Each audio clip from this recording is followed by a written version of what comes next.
I never thought I would have the opportunity to work with my father. I Hmm. mentioned earlier that, he wasn't part of my life for the Right. first 12 years.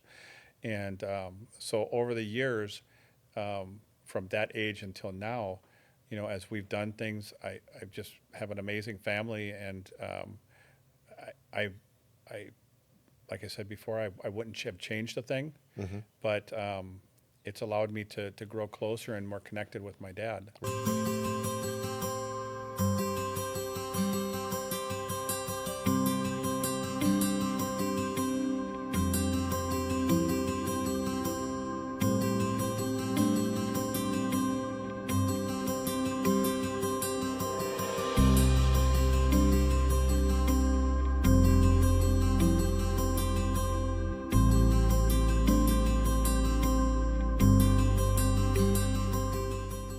Hey, everybody.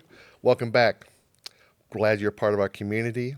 As our community keeps growing, I hope you keep telling others and others to subscribe to it. And today's guest, we have a different kind of guest today. We have one that flew in all the way from Minnesota. Yeah, we did. Today's guest calls himself an average guy who lived a great life. But here's the thing, when you hear his story, you'll see that there's nothing average about it. He started his journey working at Taco Bell restaurants 40 plus years ago, and later he's now the vice president of facilities for Border Food Corporation, which is one of the biggest Taco Bell franchisees groups in the whole country. A husband, a proud dad of two, a loyal Minnesota sports fan, and a man whose word is truly his bond.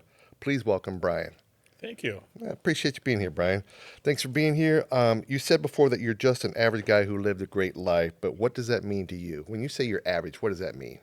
Well, when I think about being average, I don't have a lot of things that I can say stood out that are just wow moments. There are just a lot of things that I've done over the course of my life that I'm just very proud of, very appreciative of, and I don't have a lot of regrets. Yeah, no regrets at all. What you I wouldn't say no regrets at all. Very few. very little. We'll keep those at it. Okay, so take us back to the beginning. How did you get started with Taco Bell, and then with Border Foods? So with Taco Bell, um, it's it's an odd story. So when I turned 14, I got my first paper route, and that was the moment where I realized I love money. I Okay, wanted to have more of it because I wanted to have things. all right. And when I say that, it's not that I ever didn't. I grew up with my mother until I was 12 years old. So it was just my mother and I. Okay, Didn't have a father in my life until, let me rephrase that. Didn't have my father in my life until I was 12. okay, And so growing up with my mother, never was wanting, but when you look back on it, we lived in a trailer home or we lived in an apartment. And so over the years, um, I would see other people doing jobs and what they were able to do with the income that came from it. mm-hmm. And so when I turned 14, I got the paper out. I started getting an income. When I turned 16, I wanted my job. I wanted a job so that way I could afford a car. Okay. Got my license, and so I went and applied at several locations, one of which was Taco Bell. Taco Bell didn't hire me. Attitude I problems. know, I know. The funny thing is, I'll tell you about this in a minute. They got stuck with me anyways. But I applied at a company called Zantigo, and it was a competitor for Taco Bell. It was a Mexican fast food, or Mexican quick serve chain, and I was hired there. And lo and behold, 2 years later, Taco Bell purchased Zantigo, and Uh, Taco Bell got stuck with me from that point on. So technically, the 40 years of Taco Bell is really 38, but it carries over because that tenure was right, part of the acquisition. right. So yeah, I started in operations, started working at Taco Bell just as a cashier, and then making food, and um, Did you do the drive-through at all? I did. Ah, okay. So yeah, the funny thing about Taco Bell was I saw myself a little bit more of an introvert back in my earlier days, and what Taco Bell did is it took me out of my shell. As a cashier, I had to talk to people. Mm-hmm. I had to interact. Right. And then part of what I would do to make it a little bit more enjoyable for me is I would try and have fun with it. Okay. And so, working the drive-through, we would try and just do dumb things. We get their order and we, keep your arms and legs inside the vehicle at all times. We'll see you at the window. Just goofy things like Right. that. Just we thought was funny. I'm sure the people in the Yeah. car were like, yeah, okay, Yeah. whatever, dude. But no, I just like to have fun with it. And Right. the old saying, you don't work a day in your life if you enjoy what you're doing. Right. I've always enjoyed my job. Oh wow. So yeah, it's been 40 some amazing. years. Yes, absolutely. Nice job. Had What always you said you wanted to earn. What was one of the first things you bought? really my car. Oh, so you saved up at Yeah, 14 to buy yeah. a I car? saved so my first few checks I saved up towards the down payment on the vehicle. My mother and father, at that point, my father was in my life at 16. Okay. But at that point, my parents chipped in and helped loan me the rest of the money to get my car. And this ended up being my dream car. So I had Oh, this yeah? car for a few years until some kids ran a red light and I hit them in an intersection. But Oh wow. one of the things I always said was I wanted that car again when I got older. So when my kids got out of the house and I could afford it, I got my Chevelle again. There you go. So that's still sitting in my garage. Don't drive it as much as I'd love to, Yeah. but It's there it's as a there. reminder. Yeah. Nice job. So, did you ever imagine back in the day that one day, when you're working as a cashier or through the drive-through, that you would be the vice president now of our facilities?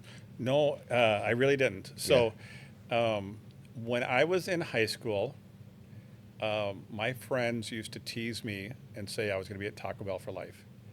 And at that time, my vision for myself was to go to college and to become an accountant. I loved numbers. It Okay. came easy to me. I could multiply, add, whatever in my head. Don't ask me to show the work, but I could do that. And so I was always felt like I was good with numbers. I want to Right. become an accountant. So went to college, kept my Taco Bell job. I went to Fort Wayne, Indiana, Indiana Institute of Technology. Okay. And within the first 6 months, realized, oh my God, I can't do this the rest of my life. Right. Sitting behind a desk and just shuffling papers or, computers were still pretty early back then. So it wasn't even a lot of computers. And I like variety. I like the variety that my job gives me. I can sit at a desk if I need to get something done. Otherwise, I can be out in the restaurants. I love being out in the restaurants. So when I look at my career path, I envisioned myself being an accountant, and instead I went into management at Taco Bell. And then from there, I didn't graduate college. So I did not foresee myself in having this title at any point in my career. In fact, at one point when I opened my first restaurant as a general manager for Taco Bell, I was able to open it in the town that I live in, that we built our home. And I envisioned myself being the Taco Bell GM for the rest of my life. That's what I thought I was going to do. Great. And you were excited about it? I was. Nice. Again, it was with Taco Bell, it's been my second family. I took my family away from my family. The kids that worked there, the adults that worked there, they were my family when I was there. And when I went home, my family was at home. So you went from drive-through to general manager to what was the next step? Well, so I went from cashier to then drive-through and then cook. So I made the food. Then I became a shift manager, then an assistant manager, and then Taco Bell had this vision at one point, and what they called it, I think at that time, was called TMU, and it's a team managed unit. So they had a general manager that would oversee 2, 3, 4 locations, Okay. kind of like a district manager would have now, except they had no general manager. So they made a killing for a little while because I was acting as a general manager, but I was only an assistant manager. But what it did is it gave me a lot of real experience, and I learned a lot of lessons from that time because I am very driven. I don't like to fail, and so I worked night and day to make my restaurant as successful as it could be. And I felt very accomplished because I ran it so well as an assistant manager. My general manager hardly ever was there. And then it dawned on me, like, what in the world? Why is this person getting all the bonus and everything off of this when I'm doing all the work? And so then I really pushed to become a general manager. And unfortunately, at that time, They were still focusing on the TMU situation. And so I left and went to Wendy's. You traitor. I know, and I know. Wendy's called me over, that little redheaded girl. Oh, she does She had a that. job Yeah. offer, and I couldn't pass it up. No. So I left for a little while, and Taco Bell reached out and said that they had the Elk River restaurant. They were going to build it, and they were looking for a general manager. So Elk River, Minnesota. yes, Okay. yes, and so off I tootled back to Taco Bell, and yeah, the rest is history. I went from general manager there. And the funny thing is, not too long, I would say probably about 3 months after I opened that restaurant, we had Pepsi delivery drivers. That was back in the day when our Pepsi product came from Pepsi delivery drivers. And the Pepsi delivery drivers were going around town telling us that we were being purchased by a franchisee. That's how we found out. That you And were going to be purchased. yeah, Yeah. and so what it was Lee Engler Lee and Jeff Engler were purchasing the Taco Bells in Minnesota from Taco Bell Corporate. At the time, Lee and Jeff were a smaller franchise unit operator down in southern Minnesota, and I think they also had one in Duluth at that time. And yeah, it was a weird time. So as the acquisition came around, several people left because they heard rumors about what it's like working for a franchisee and things like that. Oh, wow. And I've always been one of those. I just wait and see. Like I'm going to give this a try and see if I like it. If I don't, then I'll make a change. And interviewed with Lee, and interviewed with Carol. And Carol knew me from running the restaurant because she was working for Taco Bell Corporate. Carol worked for Lee and Yes. the brothers. Okay. Yeah. And offered me a position as one of the original district managers with Border Foods. Ooh. So I was one of, I believe there were 10 of us in the original start of Border Foods. So it's And you said yes, of course. of course. Yeah. And then how long did you do that? I did that for a couple years, and then what I did was, I don't remember the title, but basically I opened other concepts for Jeff Williams, who was one of the district managers at the time. But I was part of a new restaurant team, and so I opened Long John Silver's and Kentucky Fried Chickens, the multi-concept restaurants, and did that for several years. And an opportunity came about because as Border Foods was growing and getting bigger, they needed someone to help with the build out of their corporate office. So we were in these little office buildings, and we were all over in this building. We had some offices on the upper floor, we had some offices on the lower floor. Right. And so this was the first building that they were renting that we're building out to be our corporate office and bring everybody all together. So that was my opportunity to get into facilities, and yeah, haven't looked back since. And what is a vice president of facilities? So I oversee the technology department, the Okay. the remodel team, the facilities, which is my regional facility managers and my manager of facilities, operations services, and those are my teams that basically take anything within the four walls or the property and support our operations staff. Our operations staff is where the money's brought in. Where everything we do is to support them and help them be more successful. The offensive lineman and they're the quarterbacks. That's right. I like that. Okay. So how big is Border Foods now? So as of today, we're at 254 restaurants across 10 states in the Midwest. Wow. All up north, probably. Yeah, everything. Everything. So from Billings, Montana, down to Scottsbluff, Nebraska, through Wyoming, North and South Dakota, Minnesota, part of Iowa, part of Illinois, Wisconsin, Michigan, the UP of Michigan, and I probably forgot somebody there. But it's all cold stuff during the winter. It is, yeah. Wow. Yeah. You do like that cold stuff, I guess. I know. I would love it if they bought in Florida, South Carolina. Yeah, we're moving tomorrow. Yeah, guys. So you've been with the same company for basically over 30 plus years. I remember. And what kept you so loyal to them? So, so here's where I'll get a little mushy. I feel very lucky, very blessed to have had the opportunities that I have. I really believe life is a series of choices, and if you make the wrong choice, it takes you a different direction. And I believe I made the right choices along my path because my opportunity when Border Foods became Border Foods and to be a part of that organization gave me an opportunity to grow with a company that is just, it's run by incredible people. And I say that because I've gotten to know pretty much everybody within the Engler family, from their parents, who are no longer with us, the two brothers, Lee and Jeff, their sisters, several other relatives throughout the years, their children, and their children are now having children. And I have never heard anybody that's met one of them, that family, that hasn't said amazing things about their experience. That's awesome. Yeah, it's been just, they're just a great group of people. They really live and breathe what they say. And so you see it within the company and you Right. see it within the people. That kind of loyalty, though, says a lot about who you are. And it sounds like it runs through your whole life. So, not just your career. You and your wife have built such a strong foundation as well.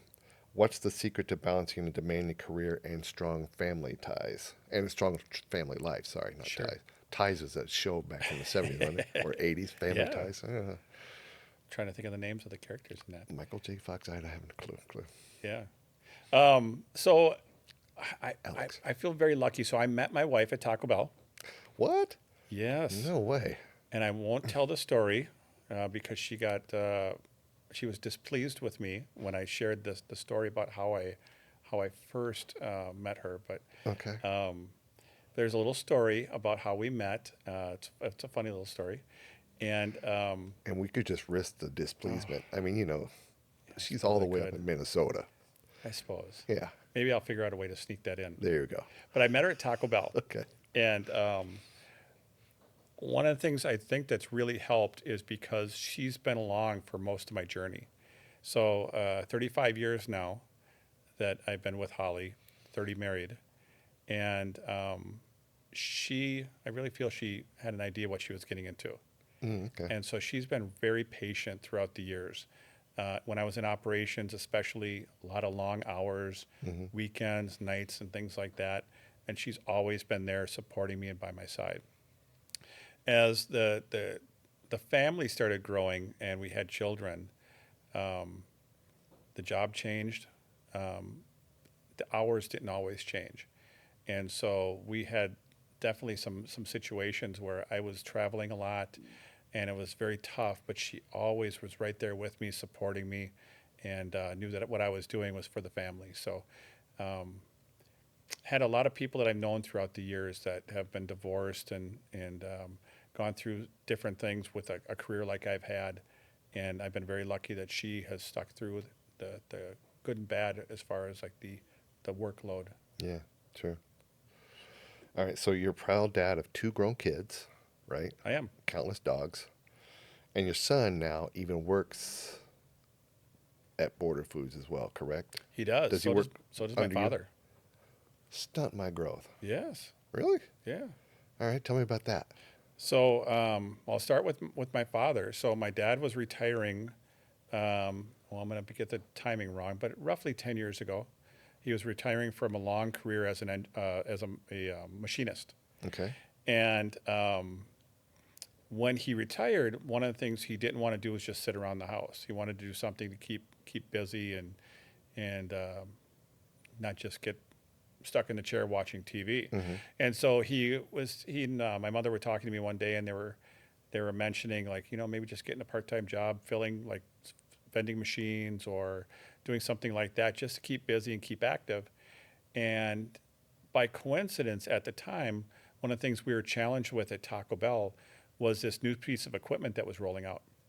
And it was a piece of equipment that had to be maintained, had to have preventive maintenance on it to keep it going because it kept all the product warm on the top of the food lines. And as I was looking into what this program would be that Taco Bell had kind of pushed out onto the system, it really seemed like something that was right up his alley. And so I approached him and said, would you have an interest in doing the preventive maintenance on this? And basically what it would be is he would go to one of our restaurants, and I think in the early days he was doing about 50 restaurants worth of these. He would drive to the restaurant, he would take these 4 heater heads off the top of the line, take them down. He would put some other ones that he'd already cleaned on, and like a swap, and he would take those home and he would clean them, and then he would have them For the ready for next- the next day for Oh, the next wow. restaurant. And so he did that, and part of his process was he had chemical tanks, and he had, had a process of he could machine and adjust if there's anything damaged or bent, he could fix that. So he did that, and it was saving the company a ton of money. Little fast forward is these went out of warranty, I believe it was a year after they rolled out. And we started seeing a ton of R&M, repair and maintenance costs on these at the restaurants. And they were averaging, in the $600-700 range every single one of these, and there was a minimum of 4 per location. Wow. And so I was challenged with, how do I address this? It's not right that we should be paying that much on this equipment.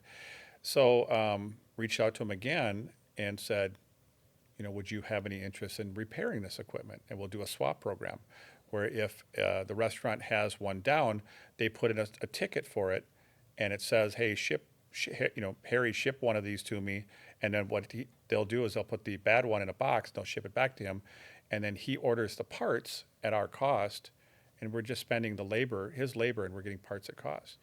And the first year, I think it was over $400,000 saved for the company Oh, in wow. R&M on repairs, and we've continued to do that with him for the next 9 years after Well, that. that's kind of cool. Yeah, so it's a neat experience for me because I never thought I would have the opportunity to work with my father. I mentioned earlier that he wasn't part of my life for Right. the first 12 years, and so over the years, from that age until now, as we've done things, I just have an amazing family, and I like I said before, I wouldn't have changed a thing, but it's allowed me to grow closer and more connected with my dad Right. through this opportunity. And in turn, your son now works with his dad, you, Yeah. of course. And what's that like? That is amazing. Yeah. That is another thing that, Does he work just- under you or with you or what? so he works on the remodel team. So I think it would be a little challenging. I don't think he'd enjoy working directly for me.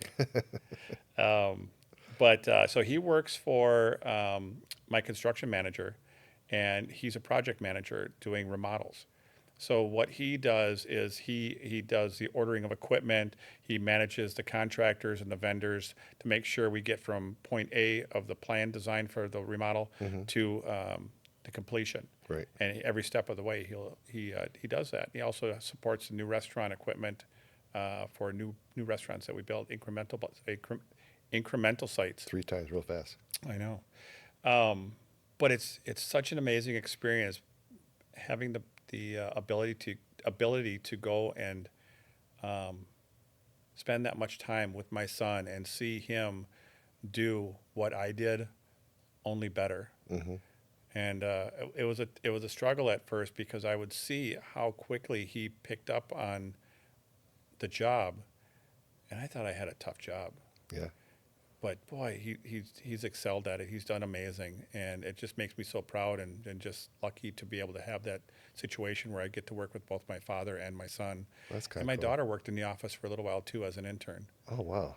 Didn't end up being her thing, but that's right. all right. Right. I understand. So what kind of advice did you pass on to your kids about work and character then? So I think over the years, one of the things I've always really pushed is just honesty. I've always had a tough time being lied to, and it's hard to regain trust. And so one of the things I've always really talked about is be honest, be upfront, work hard, treat people with respect. I've been able to do what I do because of the relationships I've made over the years. There is no way I would be in the position I am with Border Foods if it wasn't for the many vendor partners and the people that I've worked with in the restaurants over the years and in the field. I knew nothing about construction and remodels and facilities when I started this role. And what I did is I reached out to everybody that I worked with on a daily basis, and I just asked them questions. And I found how willing to share information so many of them were. and I built relationships out of a lot of those interactions and a lot of those that time spent with those people.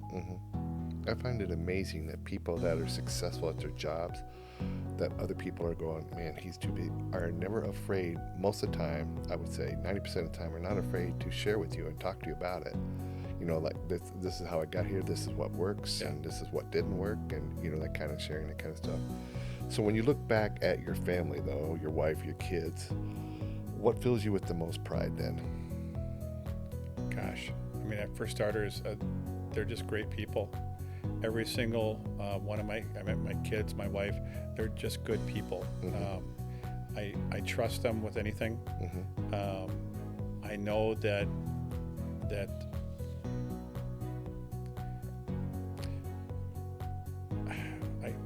it's hard to put in words. And I know I have a bad habit of this, but if it's all right, I'm going to try and tell you a little story. Go for it. So, one of the things I'm really proud of is when I feel like one of my kids are emulating me. And years ago, when we were at Valley Fair, Valley Fair is... oh, sorry, it's a theme park in Minnesota. Okay, It's got like it. Six Flags or Okay, gotcha. Okay, a mini version of a Disneyland. got it. And the family was there, and we had rented a locker for the water park there. And when you're done, you turn the key in and you get your money back. And my son was so proud because when he took his stuff out of his locker, he gave the key to someone else so they didn't have to spend the money on their locker.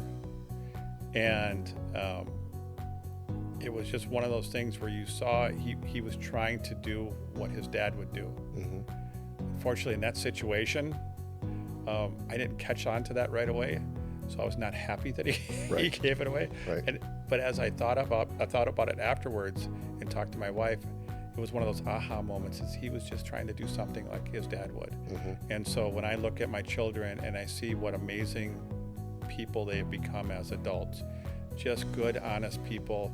I look at my daughter and I see the relationship she has with her friends and what she's trying to do with her job and her career. And then I look at what my son's doing with his own family that he's, hoping to start. And it just makes me so proud. Nice. And you should be.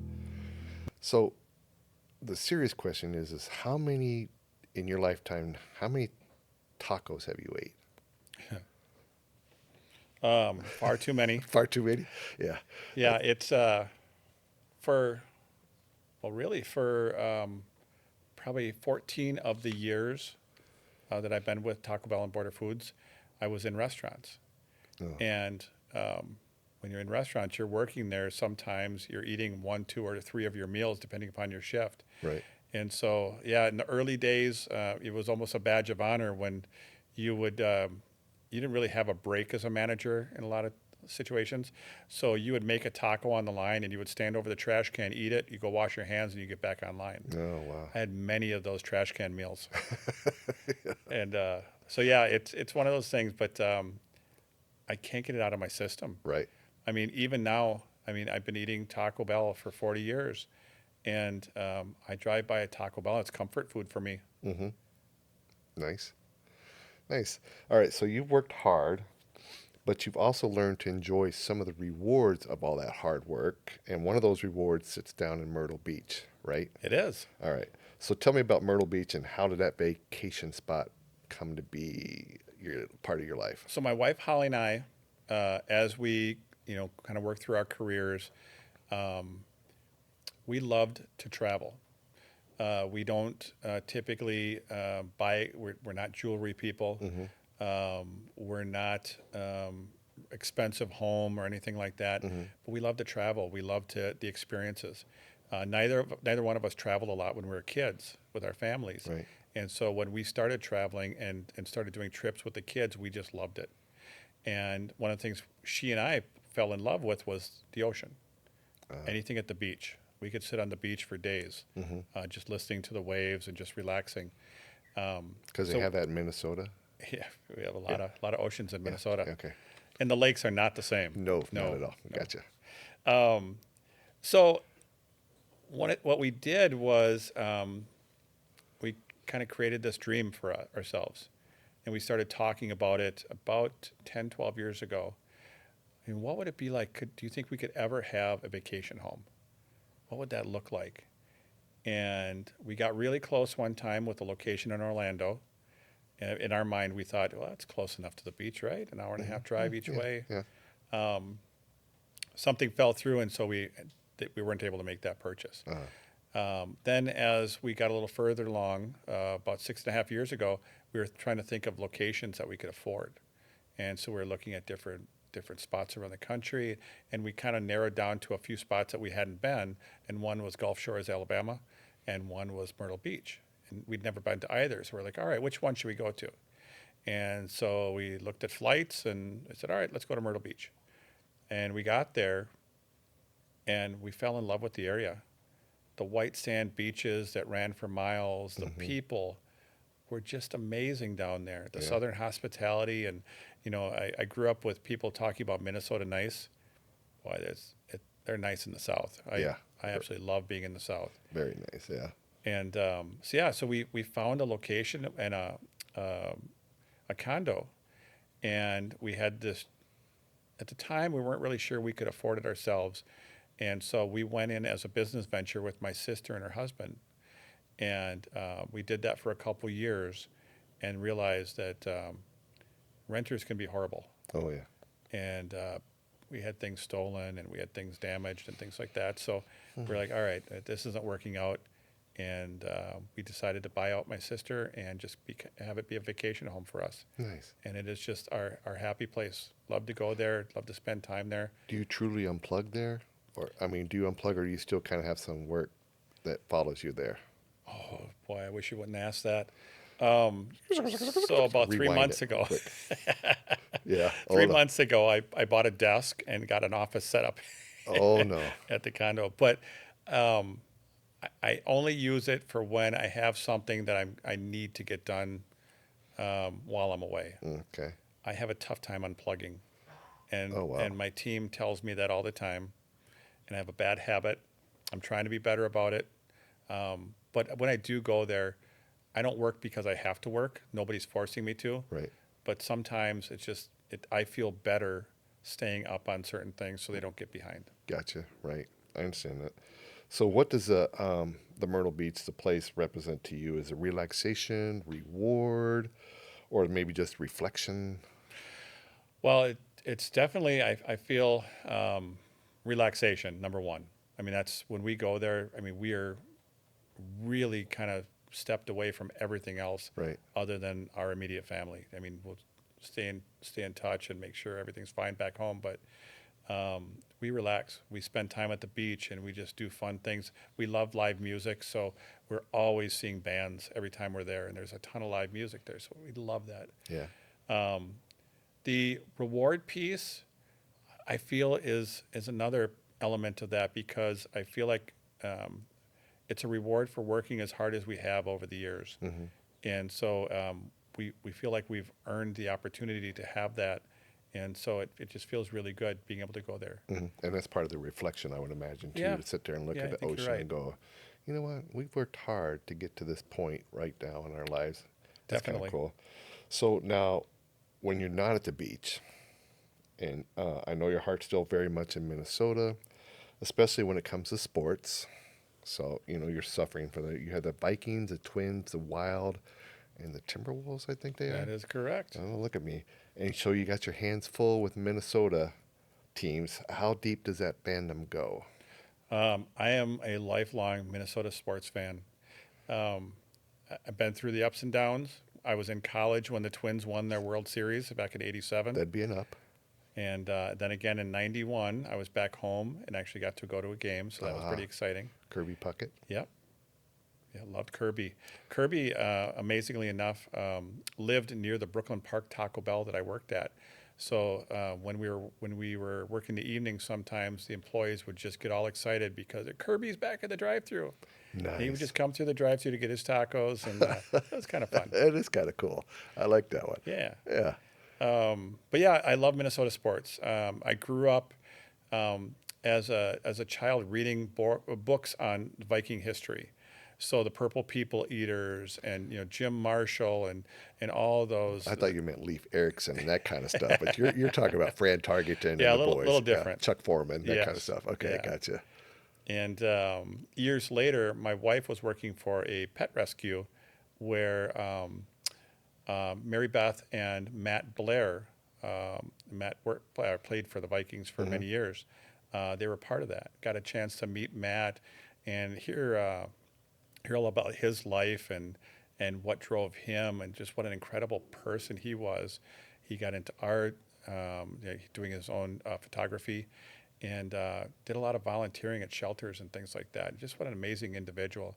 And That's so it cool. really just, the more I got to learn more about Minnesota sports, I really became passionate more about the people that were in Minnesota sports and the Joe Mauers and just the great Mm. individual people that we had playing for our state.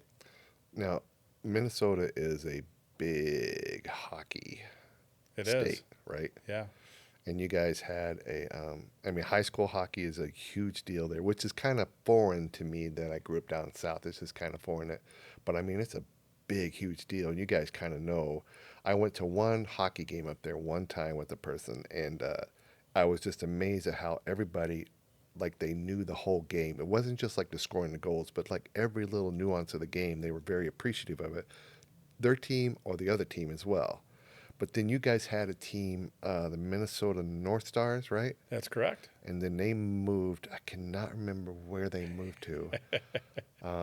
It might be somewhere near where I'm at right now. Dallas, got it. Yeah, Yeah. And then, but you guys were really over that. You said, hey, you betcha that's a nice thing. You guys go, that was nice. You guys were not brokenhearted about it. I appreciate that about it. But then you guys got a new expansion team, correct. right? The Minnesota Wild, Wild. Minnesota Wild. So you've been to those games?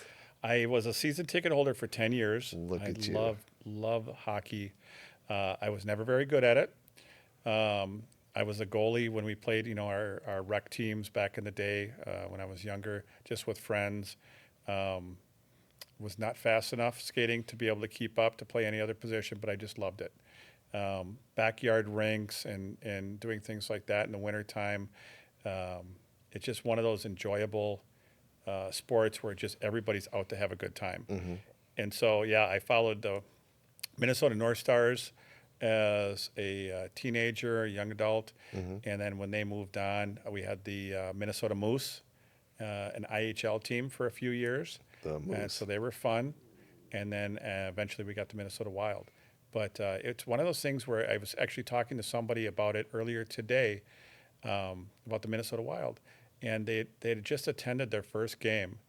And they said it was so enjoyable because it just felt like you were with a large family in that Mm-hmm. arena. Just everybody's just out to enjoy the experience. If you got your choice of one, the Vikings in the Super Bowl, the Wild in the Stanley Cup, or the Twins in the World Series, which one would you take? Why you have to do that to me? Yeah, I know. Well, we are called the state of hockey, and to not have a Stanley Cup is pretty difficult. Right. But I'm also a huge Vikings fan. I would love to see the Super Bowl, the Lombardi Trophy lifted. I guess if I were to say one or the other right now, I would probably go with Stanley Cup. Nice. Now, I didn't say you would win. I said if you could go. Oh, So, I mean, Minnesota's been a couple times, but has never.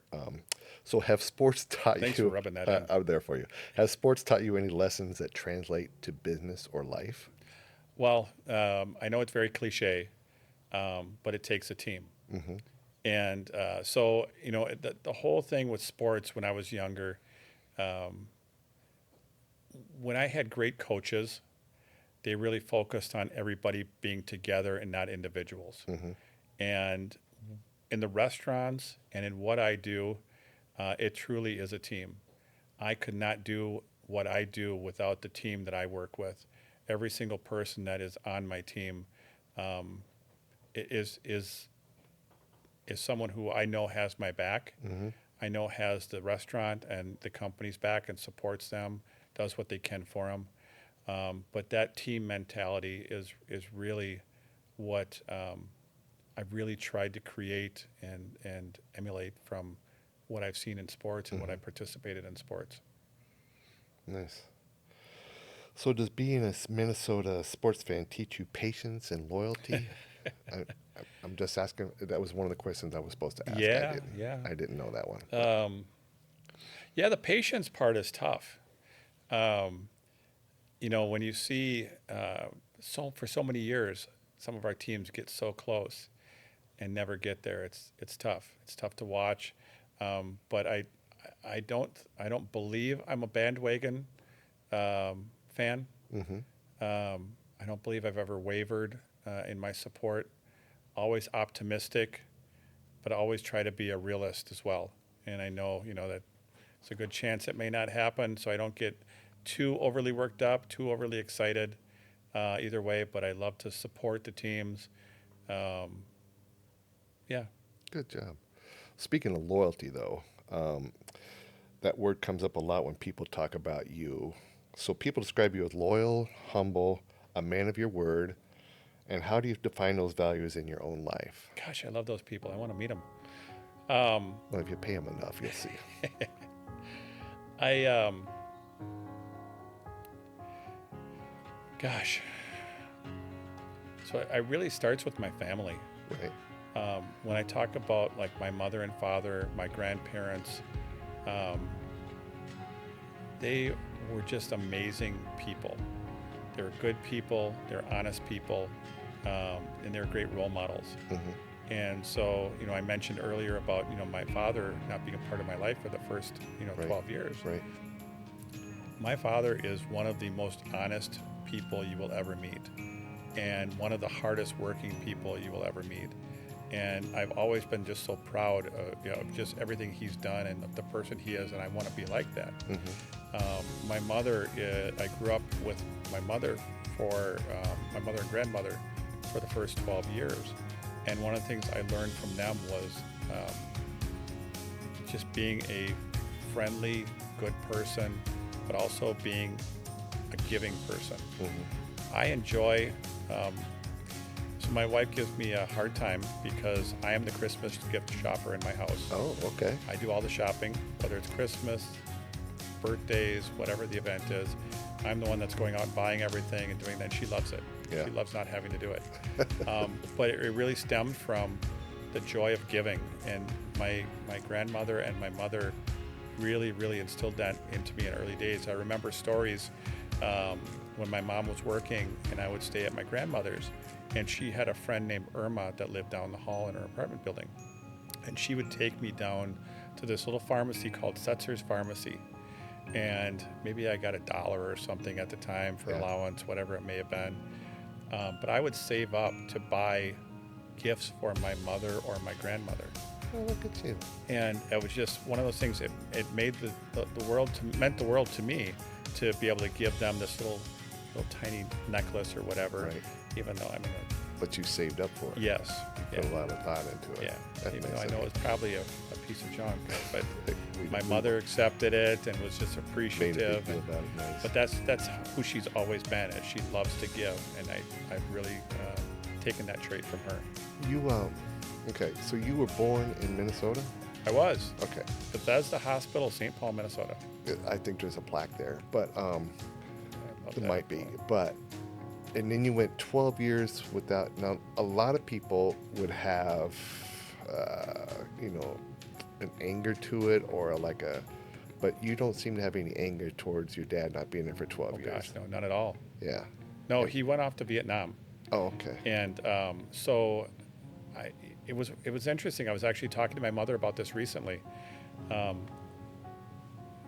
Not that I wouldn't have loved to have had my dad be a part of my life for those years, Right. but I never, in my entire life, ever had a feeling like I missed out. Right. I wouldn't change anything Right. because everything has I've been so blessed with what I have had. hmm Um, I don't remember ever as a child thinking, gosh, well, those guys, my friend's going with his dad and mom, and they're going up to the cabin and doing this. Why don't I have a dad around? Right. Never was even a thought in my mind. And like I mentioned earlier, I never was wanting. hmm And I think because my mother or my grandmother, they filled any void that and maybe I would have felt if that was the case. Right. But no, there's no anger, no animosity, no anything that I missed out on anything. Did you ever see him in those 12 years, even for a day or anything, any communication No, at all? it was odd. It's an odd story, but I actually thought who my father was someone else. Okay. And so I didn't have any interaction with him either, but it turns out it wasn't him. And I learned that later in life. My mother shared the real story. So what was it like when you saw your dad when you were 12 years old for the first time? I didn't know it was my dad. At that time, my mom was just dating someone named Harry. And it wasn't until a little bit later, after they'd been dating for a while, that she shared the truth. This is actually your father. Whoa, Yeah. that's nice. And how I did think that as they make you became feel? serious, that's when she decided Yeah. to share the truth. But how did that make you feel? Well, it was pretty confusing. Right. It was very confusing in the beginning. Right. Yeah, I guess, I mentioned earlier, I don't have really any regrets. The one thing I would say is I remember a discussion that the three of us had when they were getting married. And he asked me if I wanted to be adopted. And I would take his last name. And very selfishly in my mind, not thinking just what that could mean, not really thinking through it and really putting a lot to it, I said no, because my name is Davies. His name is Wilcoxon. So as a young teenager, that just did not sound like a last name that I wanted to have. That's true. Hard to I say. can't too. believe they let me make that choice Well, nice. for that reason. But Right. yeah, I regret that. I wish I would have taken his name. Right. But he was there during your high school years, Yes, and it kind of and he's then always been there. been there from now on. Yeah, Wow. 12 years in Vietnam. amazing role model. Yeah. Honest, Yes. humble. Sounds like a lot of qualities, loyal, a lot of Yes. qualities you have yourself. So, can you think of a time when keeping your word or standing by someone really made a difference? Ooh. So I've had a few friends over the years that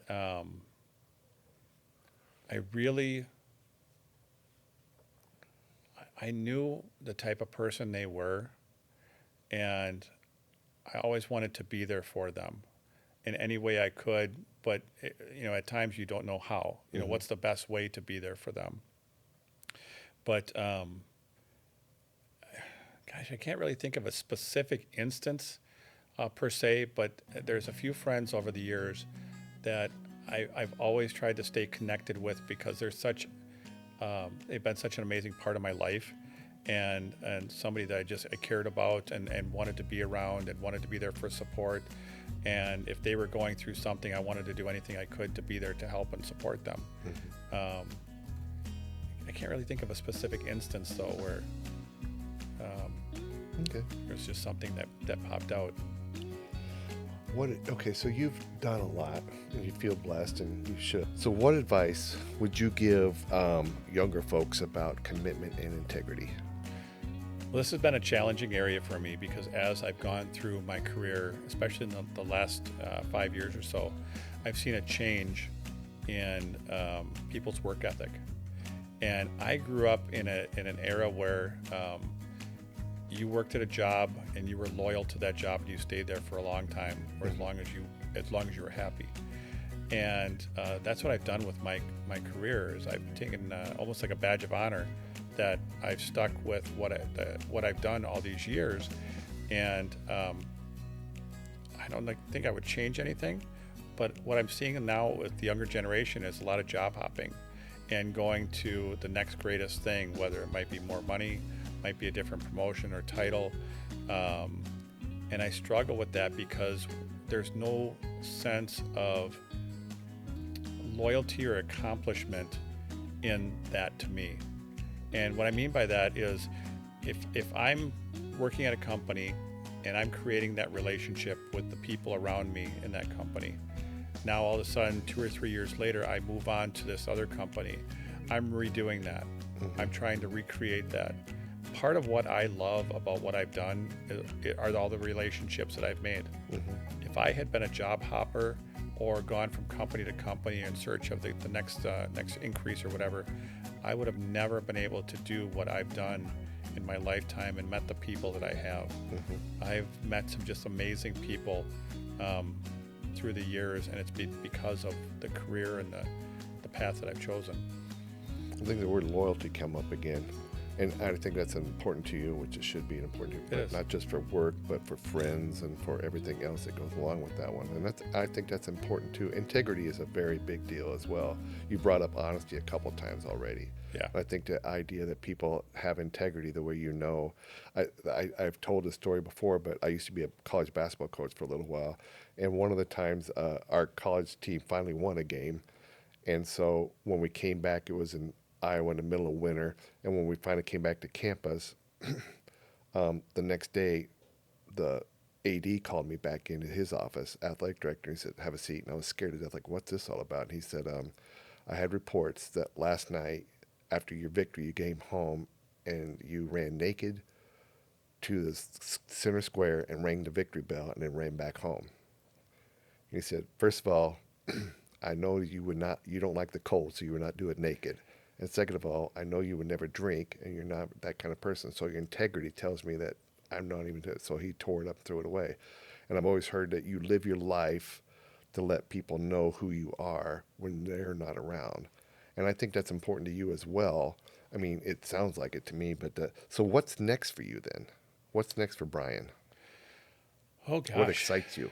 So my goal right now is I have a 10-year path towards retirement. Okay. And I'm working on that 10-year path. And that includes doing everything I can to make those that I work with successful. I wanted to do everything I can to help make them more successful, help them in their career path so they can have the amazing career and experiences that I've had. I'm trying to set up my family for 10 years from now to have a retirement home in Myrtle Beach. Okay. So that's one of our goals is how do we get there? How can we afford that?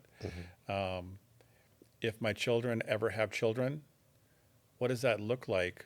Because there's no way we can be away from grandchildren if we ever get any. So I'm really looking for that, the next 10 years to set myself up for retirement and to set my team up to be as successful as I feel I've been. Okay.